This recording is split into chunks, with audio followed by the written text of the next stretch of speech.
안녕하세요. 반갑습니다. 최진석 강사입니다. 친구 사이 돈 관계 어떻게 하는 게 좋을까요? 제가 생각하기에는 가급적이면 친구 사이에 돈 거래는 안 할 수 있으면 안 하는 게 제일 좋다고 생각합니다. 왜 그렇게 생각하냐면, 제 개인적인 어떤 경험에 비추어 봤을 때, 돈 관계를 했던 사람하고는 인연이 다 끊겼어요. 그런데 돈 관계를 오히려 안 했던 사람하고는 인연이 지금도 너무 잘 유지되고 있습니다. 참 희한하지 않아요? 돈 관계를 했다고 한다는 것은 내가 이제 그 사람들에게 잘 보이기 위해서 어떻게 보면 돈을 막 빌려주고 애를 쓴 거잖아요. 이렇게 애를 썼던 사람하고는 관계가 오히려 다 끊어지고, 저 사람이 뭔가 부탁을 했는데 거절을 하면은 그 사람하고 관계가 틀어져야 정상이잖아요. 그런데 그 사람하고는 관계가 너무너무 잘 되고 있어요. 저는 개인적인 성격으로 남에게 돈을 잘 빌리는 성격이 아닙니다. 저는 살면서 누군가에게 돈을 빌려본 기억이 없어요. 지금 제 기억성으로는 극히 없거나 없습니다. 어, 평소에 그냥 이렇게 있다가 굶으면 굶었고 혼나면 혼났고 뭐 안 하면 안 했지. 네, 내가 뭐 사고 싶은 걸 안 사면 안 샀지. 이게 돈을 빌려서 누군가에게 돈을 빌려서 그거를 해결하거나 이렇게는 어, 잘 안 했어요. 차비가 없어서 그냥 걸어갔으면 걸어갔지. 네. 그런데 돈을 빌려준 적은 꽤 있습니다. 가장 대표적으로 기억나는 사람들이 한 3명이 있는데요. 한 명은 제가 대학교 다닐 때 선배였어요. 제가 그 선배에게 대학교 다닐 때 그 과제를 수행하는 데 있어서 굉장히 큰 도움을 받았던 적이 있었거든요. 그런데 이제 학교를 졸업하고 난 뒤에 한 1년 정도 뒤에 그 선배가 저한테 전화가 왔습니다. 자기가 학원에서 근무를 하고 있는데 자기 제자들한테 피자를 사주기로 했다는 거예요. 그런데 지갑을 깜빡 잊고 놔두고 와서 5만 원만 빌려달라고 저한테 전화가 옵니다. 저는 당연히 빌려줘야죠 하면서 보내줬어요. 그리고 한 3, 4시간 정도가 지났을 때 정말 정말 미안한데 5만 원 갖고 안 되겠다. 10만 원만 더 빌려줄 수 있겠냐 이렇게 이야기를 하더라고요.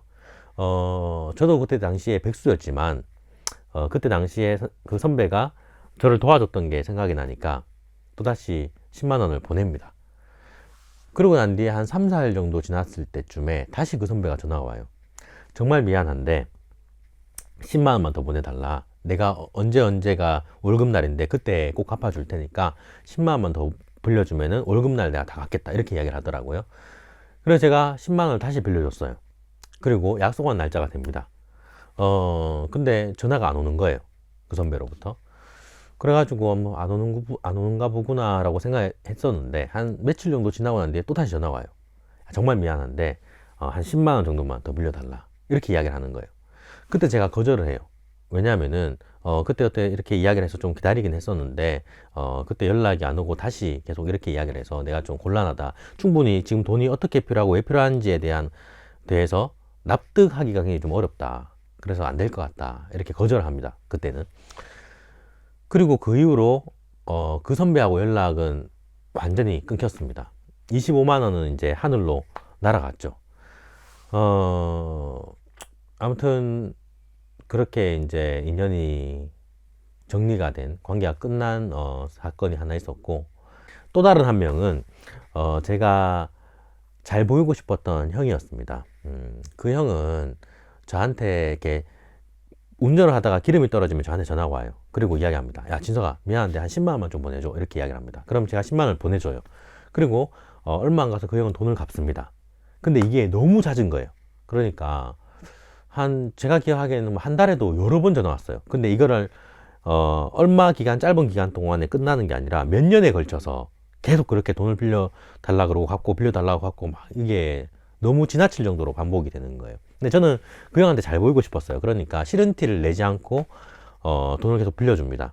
저는 그 당시에 인터넷 뱅킹을 하지 않았기 때문에 직접 빌려달라고 연락이 오면 은행에 가서 돈을 붙여주고 또 그렇게 했어요.